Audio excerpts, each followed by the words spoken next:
Gandhi Jayanti is celebrated every year on 2nd October to mark the birthday of Mahatma Gandhi. It is one of the three national holidays of India, the other two being Republic Day and Independence Day. Do you know that 2nd October is also celebrated as the International Day of Non-Violence?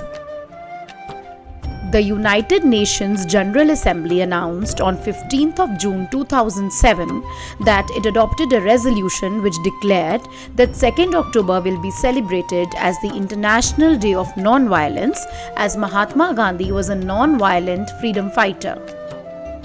Mahatma Gandhi is also known as the father of the nation, and this title was given to him by Subhas Chandra Bose for his relentless struggles for independence.